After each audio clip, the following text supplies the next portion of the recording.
What is up, everybody? It is Alex from Heavy New York. We are back at the St. Vitus Basement, and today we are here with Drew of See You Next Tuesday. It is great to have you here. Hey, Thanks for being a lot here. for having me, Alex. Appreciate it. Yeah, it's so awesome to have you here. We finally got a brand new See You Next Tuesday album. We got Distractions that have come out, the first full-length See You Next Tuesday album since 2008 with Intervals. So were you just kind of like looking back at Intervals, and was this kind of like just picking up where you left off after that? Or being that this is a comeback album, this is like a brand new beginning and a new start for See You Next Tuesday? I guess I never looked at it as a comeback album. I know like it was forever between the hiatus and now, but I don't know. I honestly, it just started as a tone journey and a distraction for myself. It's not just a clever name, you know. The Distractions was something to me that I was trying to distract myself from something else, and yeah, I started making sounds and playing around with guitar, and next thing I knew, I had a guitar and drop A and an HM2 and making super fast, heavy shit. So here we are, Yeah. So I didn't really look back at the record, if that's what you're asking.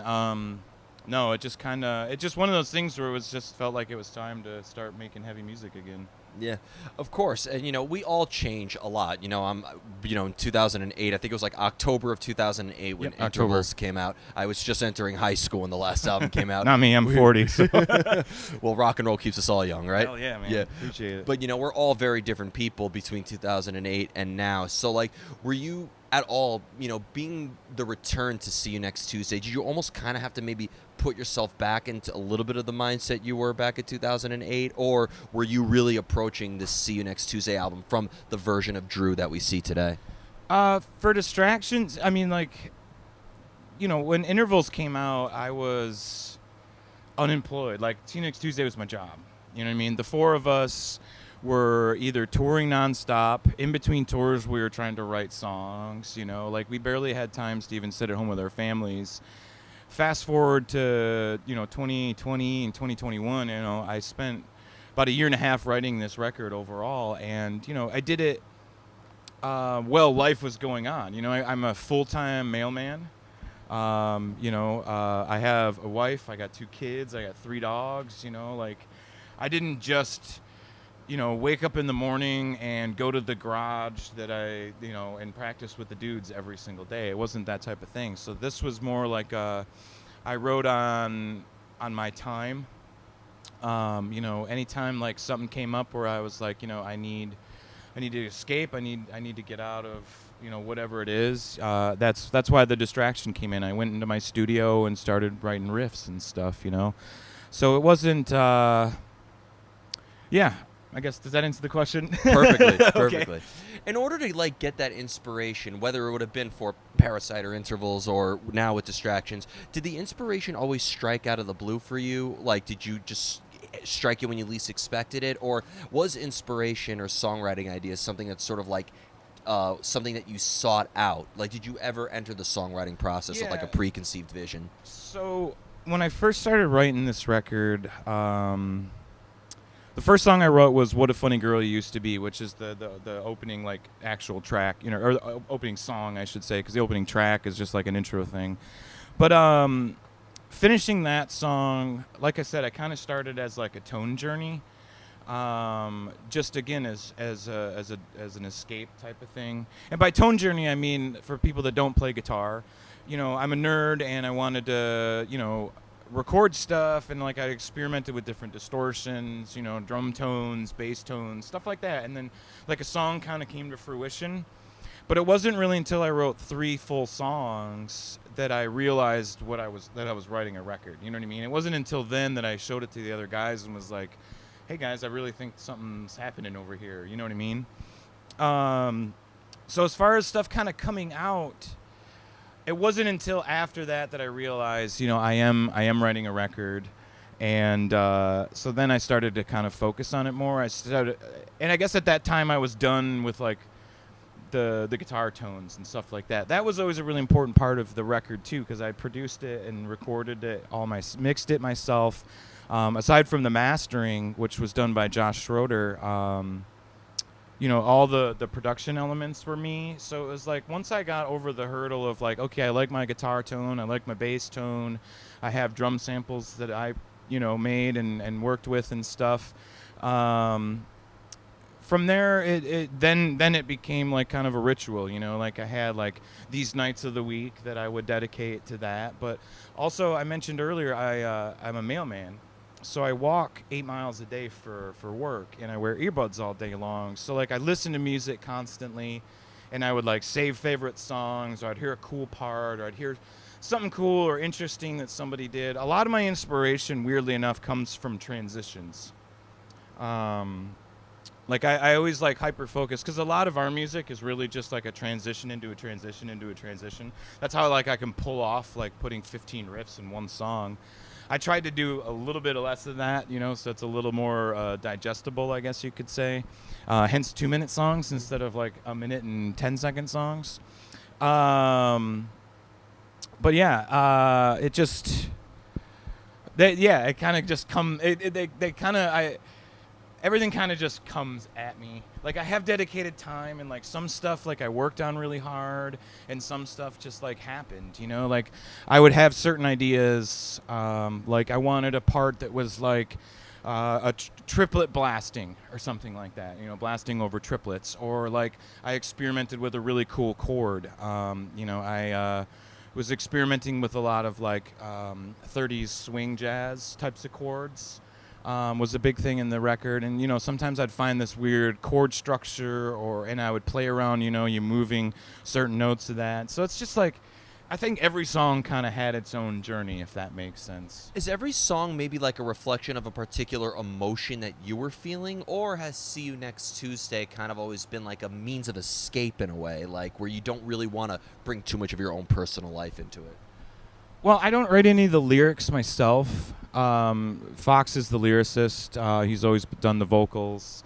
So I've never put any like words into it, which I guess if you think about it, on this record, the songs How Insensitive and That's What God Looks Like to Me, I actually I had coworkers and friends and stuff come over, and I did like blind interviews, or actually the That's What God Looks Like to Me was a skit I wrote, like a play, and I hired two of my friends came over and like portrayed that. So I mean, like as far as like a storyline or emotion going into it, that's my version of it. I've never been a vocalist. I've never sang in my life. I've never screamed in my life. I've never wrote words in my life until that little skit, and I guess that's the best I've ever gotten. But to me, like the music, it's the journey, not the result. Like the result, I just wanted it to be fast and heavy as fuck, and like something that I would want to listen to. You know what I mean? Like I personally listen to it constantly because I'm obsessed. But like I wrote my favorite record. I wrote a record for me because well, I'll just say it. October 19th of 2020, I took my last drink of alcohol. So, distractions. Congratulations. Thank you. Yeah, I appreciate it. It's weird. I don't like to just like drop out with that, because it's just like I don't want to be like poor me all the time. March of 2020 was the last time I really had any alcohol. Well, you're awesome too, man. Well, I appreciate that. So yeah, that's kind of the underlining emotion behind the record. Like, did any song have any actual meaning to it? No. But instead of going to the bar, I went to the studio and would write or mix or something, and that was my distraction. Ultimately, when it came down to me like projecting the record out, I think it really came down to those that one track, the How God Looks Like to Me. And actually, at the end of that song is the only vocal appearance I have. I say the words at the very end of that track, on track 12. I say, how do you distract yourself from yourself? And then if you have the vinyl, you flip it over to side B, and the final track is the entire side B, which is called Strange Music.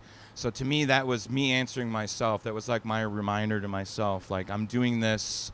My distraction from what I need to be distracted from is this strange music that I write. So that was kind of apropos to call it that. Well, we could always distract ourselves from ourselves. We could distract ourselves either with art or through, Sure, a movie absolutely. or something. But nothing you could ever do. You can never escape yourself, ever. No, ever. Yeah. Never, never, ever. And that's kind of the moral of the story.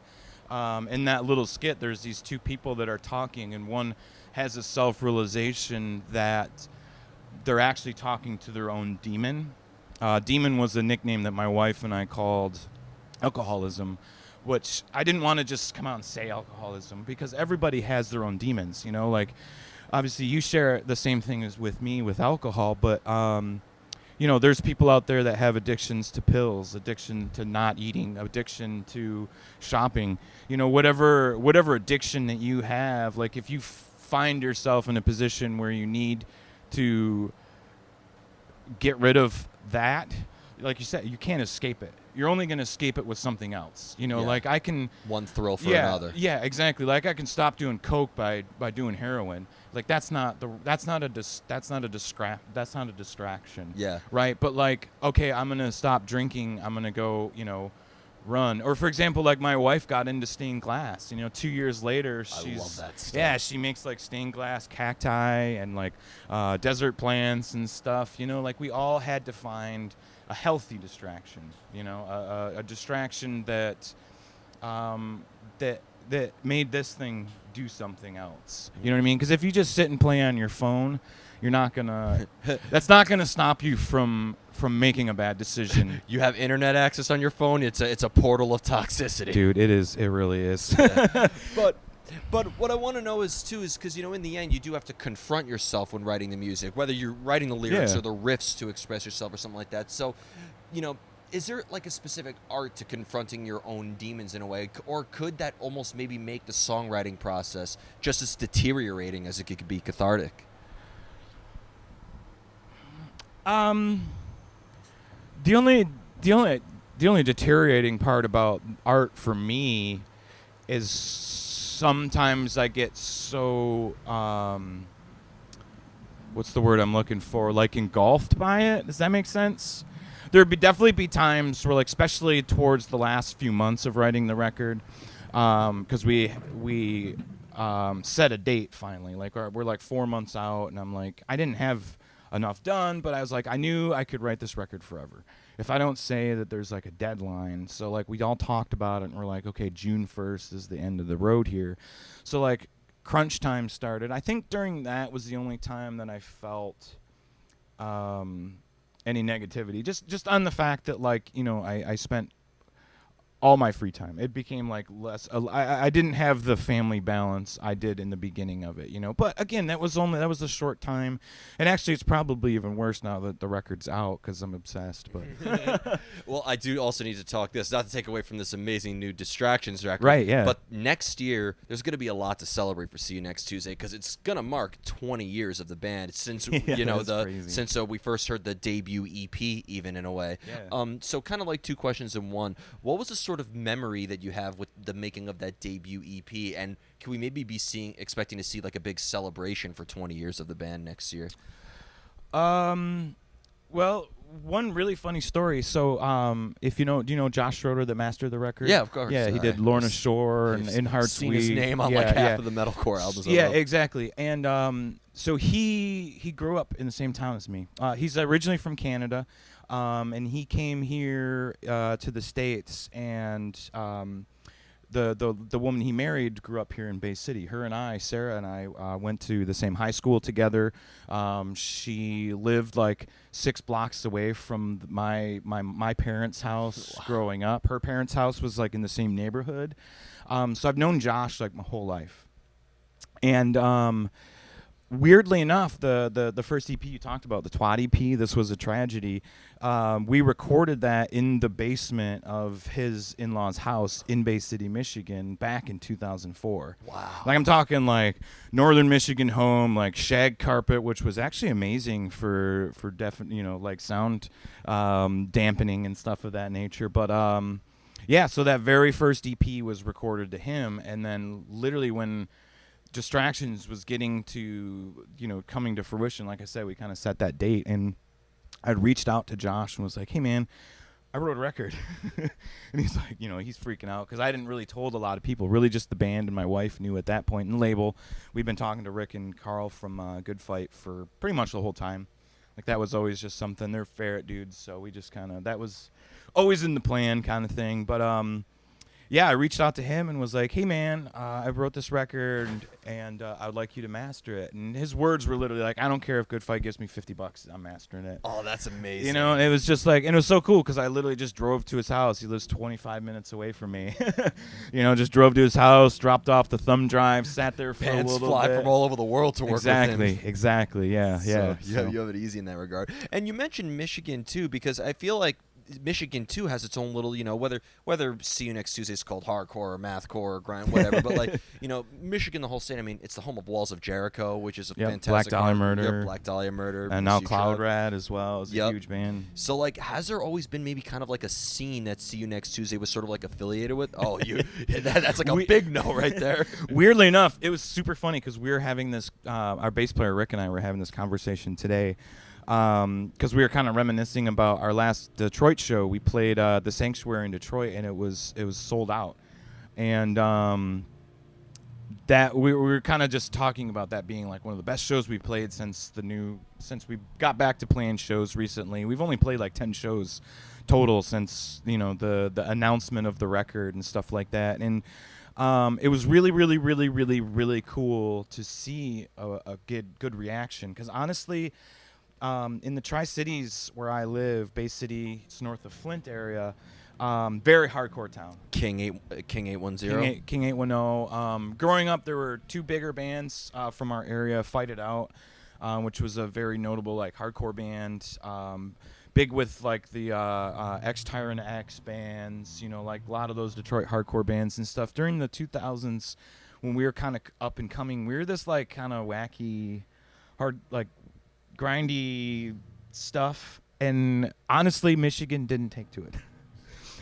So it wasn't until recent years that actually this last show we were just boasting about how it felt really cool to play our home state and have so many people come out and support us being a Michigan band finally. So yeah, bands that normally like stand out within their own scenes are usually the ones that come back and own it later. I mean, I think that's sort of like if you sold out that place, I mean that goes to show. I mean, some bands, if they could be super popular and OGs in their scene, but they never really make it outside that scene in a way. So you clearly See You Next Tuesday had to go outside your scene a lot more. And that was, weirdly enough, that was kind of our push to leave Michigan. Because we're in a peninsula in Michigan. We're surrounded by water. So in order for me to leave the state, in order to go to any other state, period, I have to drive at least 3 hours. Yep. I have to drive past Detroit into either Ohio and Indiana. So like to Chicago's kind of near, but like that's what we start do. We just start doing like little weekends, and we just started flourishing. And we come back, we'd go to play these random shows in like Iowa, and they'd just be super killer. And then we'd come back to Michigan and be like, yep, they still don't like us. Yeah. But it is what it is, and it's not like people didn't like us. I'm not trying to try to like make any of our fans out there. We definitely made a lot of friends and longtime fans in Michigan, but we definitely had, especially in the earlier parts of our career, we definitely had a much more welcoming response in other places besides Michigan. As weird as that is, I suppose. And you're going to kill it here tonight. I sure hope so. And I have 2 more questions for you. Awesome, yeah. And this is going to be my first time seeing See You Next Tuesday live. I cannot wait. Awesome. It's going to be an excellent show. Being that your music already is so capturing a moment and really in your face and up front, is there maybe a similar energy that you channel into your live performance as you do in your songwriting, or is playing live and songwriting almost 2 completely separate forms of self-expression altogether? Well, I mean, there's a level of like, I practice a lot. Like our songs aren't the most simple. I mean, it's like there's an amount of hyper focusing that I do live. I take my glasses off, I let my hair down, and I can't really see what's going on, and I kind of get into like a zone, but in a way that like my brain is like I'm counting like pretty much the whole time. I'm very like it's very active up there during our set. As much as I like throw my guitar around, whip my head around and stuff, like I'm always a very hyper-focused person. And I feel like in the studio, that was like its similarity. Obviously, I'm not like whipping my head around because I'm not performing in front of people. And it's a different energy that I would channel. But for example, like when I did the guitar solo in Day in the Life of the Fool, which was like one of my first debuts of actually doing like a real solo instead of just something shreddy as part of a riff. Like I put a solo in a See You Next Tuesday song. I wrote that solo and I found myself not playing it to where I wanted. Like I listened back to it and it wasn't as flawless as I wanted it to be. And honestly, like I sat in my studio and I like started to just get myself mad on purpose. Like I would start screaming at the top of my voice, and I warned my wife. I was like, I got to get mad. Like something has got to give. So like I would just stand there and I'd just scream like, this is fucking shit. You are fucking better than this. You can fucking do this. Let's do this. And like I got myself hyped, you know, like to the point where I was sweating. And I just ripped through the solo. Sorry, I didn't mean to. So yeah, there is like a channeling of energy that you have to do even in the studio. You know, but it is different because it's like one is a performance and one is just focusing on making sure I'm hitting all the right notes. You know what I mean? But obviously live, I also have to still focus on hitting the right notes. But there's a, you know, playing grindcore or mathcore or whatever you say, you know, there's a level of, not sloppiness, but there's a level of, you know, like, I don't expect people to come out and see us live and hear the record. If you want to hear the record, buy the record. If you want to see us live, come see us live. You know, we purposely do stuff a little different live. And that, I feel, going into live shows gives us the ability to like, oh, okay, you know, that part we cut an eighth note short somehow. I don't know. Or, you know, I didn't hit that F sharp on that run or whatever. You know what I mean? Like, it's so fast and heavy that no one fucking knows live. And that doesn't matter. But on a record, it does. Because you can rewind it and listen to it. And it's supposed to sound not pristine or perfect per se, but it's supposed to have a level of well-roundedness to it, you know. And it's a different vibe. They're the same, like you have to channel some sort of energy. It's loud and fast music, but, you know, again, performing is such a different experience. Yeah. You know, if that makes sense. Absolutely. I just can't wait to finally experience it myself tonight. Appreciate that. So before we go, I want to thank you so much for your time yeah, thank you, Alex. And, I really appreciate it. Of course. And thank you for an amazing record with an important message that a lot of people needed to hear at this time.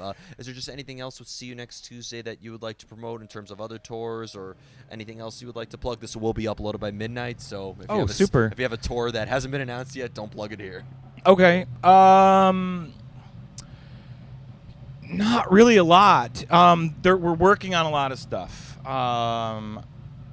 Honestly, like, to be totally frank, you know, we all have big kid jobs and stuff. So like the thought of like touring nonstop is probably not going to be in the near future. You know, it sucks. You know, we want to get out to LA, we want to get out to Seattle and stuff like that. But it might take a little bit of time. You know, who knows? But for now, we are working on stuff. You know, we got something in May and in July coming up. I don't have any details that I can share yet about it. You'll tell me, or that are good enough to share, really. You'll tell me when I turn the camera off, right? Yeah, exactly.